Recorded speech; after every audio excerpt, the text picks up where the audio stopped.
안녕하세요, 키위쌤입니다. 전일문 기본. 자, 저는 챕터 2의 주어의 이해 파트에 들어와 있습니다.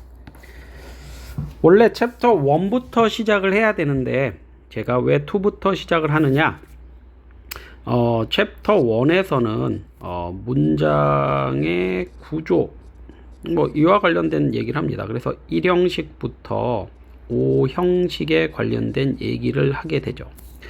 근데 저는 요거를 다 하기 위해서는 예를 들어서 주어, 동사, 목적어, 보어, 즉 5형식의 패턴을 지금 현재 여기다 적어 봤는데, 이 5형식에서 오늘 그 중에서 요 주어에 대한 이야기를 할 겁니다. 그리고 저는 순서상 얘를 1번으로 먼저 하고 그 다음에 목적어에 대한 얘기를 2번으로 할 겁니다. 그리고 보어에 대한 얘기를 3번으로 할 거예요. 그리고 난 다음에 동사에 대한 얘기를 할 겁니다. 그럼 4번을 하게 돼요. 그러면 문장의 5형식, 지금 했는 5형식에 해당되는 부분을 사실은 다 배우게 되죠. 그리고 나서 5개 형식을 다 배웠으니까 주어와 동사만 갖고 공부를 하는 것은 1형식이죠. 그리고 주어, 동사, 보어에 대한 얘기를 하면 2형식이겠고, 주어, 동사, 목적어에 대한 얘기를 하면 3형식, 그 다음에 주어, 동사, 간접 목적어, 직접 목적어 얘기를 하면 4형식, 아까 좀 전에 얘기했던 주어, 동사, 목적어, 보어 얘기하면 5형식.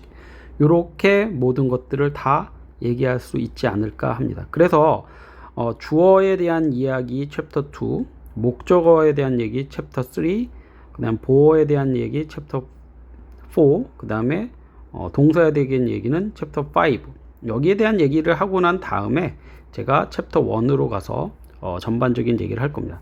이게 문장에서 가장 중요한 뼈대가 될 거예요. 그래서 저희는 순서상 이와 같은 순서로 진행을 할 예정입니다. 그렇기 때문에 이 모든 것들을 그와 같은 순서로 한번 같이 봐주시면 좋을 것 같습니다. 자, 한번 같이 저랑 가보도록 할까요?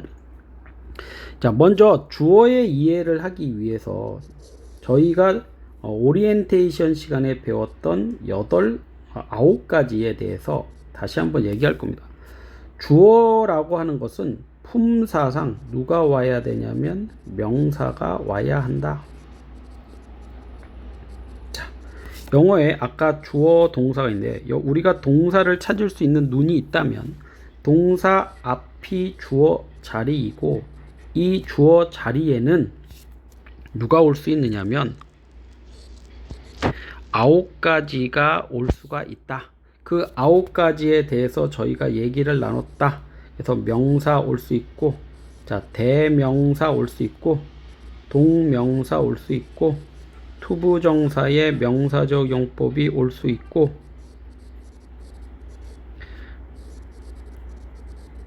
그 다음에 절로서 대절이 올 수 있고, 외더절이 올 수 있고, 의문사절이 올 수 있고, 관계 대명사 중에 와만 올 수 있고, 그리고 복합 관계 대명사가 올 수 있다. 그래서 요렇게는 절이고 요렇게는 구다. 그래서 총 9가지다. 요것만 알고 있으면 끝이에요. 그러니까 주어의 이해에 나올 수 있는 건 이게 답니다. 주어 자리에 올 수 있는 것도 이게 다라고 생각하면 편하지 않을까요?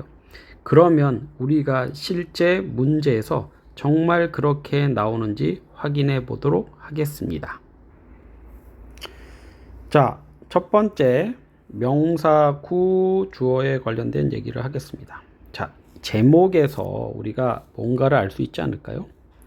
명사 구 주어.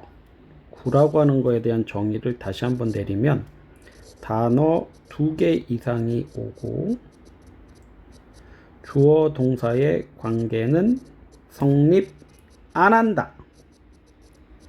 이게 구죠. 예시로 누가 있느냐면 가장 대표적인 투부정사와 동명사가 이곳에 속합니다. 그래서 여기에 나오고 있는 문장을도 보시면 투부정사하고 동명사들이 주력으로 나와요. 자, 그러면 먼저 우리가 동사에다 밑줄을 한번 그어보면 얘 동사죠. 여기서는 얘가 동사고, 자, 요 문장에서는 can help가 동사고, 요 문장에서는 is, 요 문장에서도 is. 자, 요 문장에서도 is, 요 문장에서도 is, 요 문장에서도 is 이렇게 돼 있죠. 그러면 앞쪽에 나오고 있는 부분, 자, 이번에는 우리의 핵심, 오늘 지금 좀 진한 색으로 한번 해볼까요? 우리가 지금 칠하고 있는 요 부분, 자, 우리가 칠하고 있는 요 부분을 유심히 한번 봐주세요. 자, 어떤 차이점이 있는지 여러분이 아시고 보시는 게 중요합니다. 자, 파란색으로 저희가 지금 이렇게 칠하고 있는 요 부분들을 가만히 보시면, 여기가 요 앞에 여기가 동사고, 동사에 맞춰서 동사 앞은 주어 자리라고 제가 얘기했습니다. 그리고 주어 자리에는 품사 누가 와야 되냐고 얘기했냐면 명사가 와야 된다 또는 대명사가 와야 된다. 대명사는 명사를 대신 쓴 말이니까 결론은 명사가 오는 자리다. 우리가 오늘 공부하는 거의 핵심은 명사가 오는 자리다. 그러니까 여기 나오고 있는 to 부정사도 명사로 인정하자. 그래서 to 부정사의 명사적 용법 이렇게 얘기를 하죠. 여기 나오고 있는 동명사도 이름이 동사가 명사가 됐으니까 동명사다. 그러니까 어느 자리에 올 수 있다? 주어 자리에 올 수 있다. 왜 주어 자리에는 품사 누가 오느냐면 명사가 오기로 약속을 해놨기 때문입니다.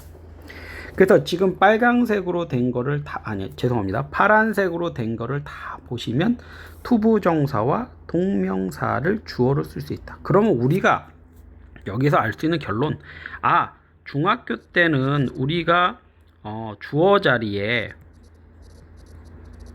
명사와 대명사로 된 것들을 엄청나게 많이 봤다면, 이건 중학교 얘기고, 고등학교에 오게 되면 좀 더 복잡하지만 투부정사나 동명사도 주어 자리에 올 수 있구나를 알게 된 거죠.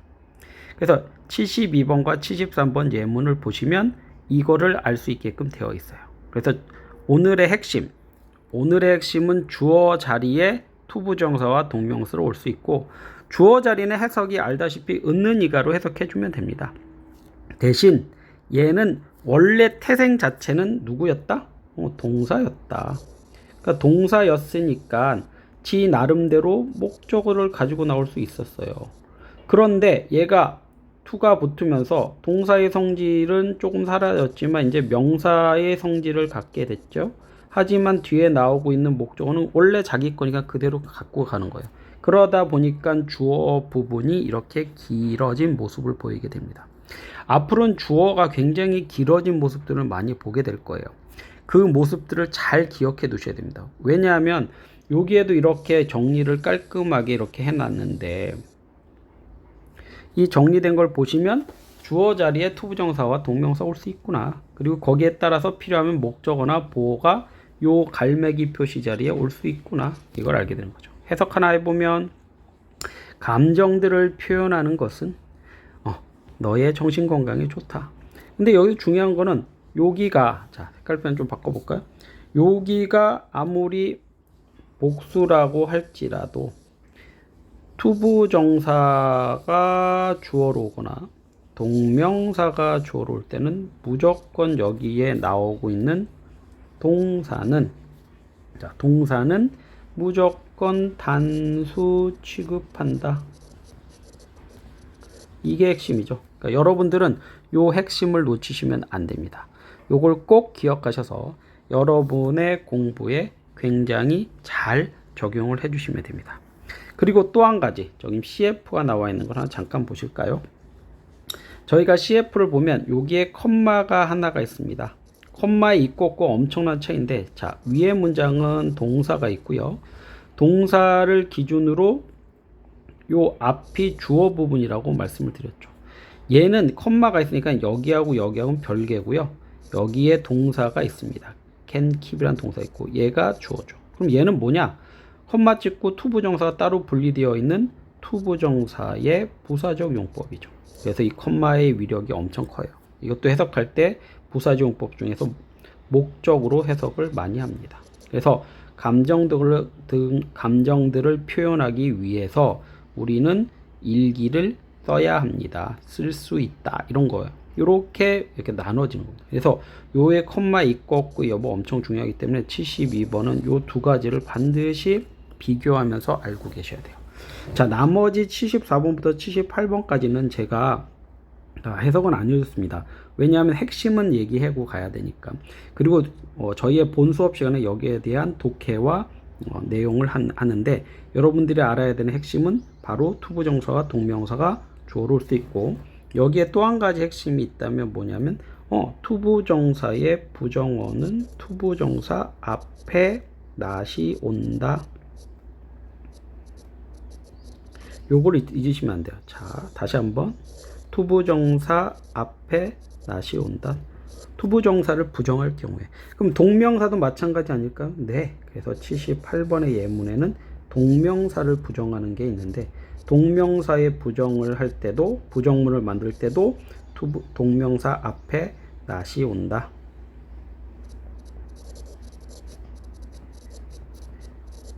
요게 핵심이니까 절대로 잊지 말고, 오늘의 핵심, 그리고 아까 했었던 오리엔테이션 절대적으로 잊지 말고 기억해 주세요. 자, 이상 긴 시간이었습니다. 퀴 선생님이었고요. 또 저희는 또 승리하는 하루가 될 수 있도록 합시다. 오늘 여기까지. 수고하셨습니다.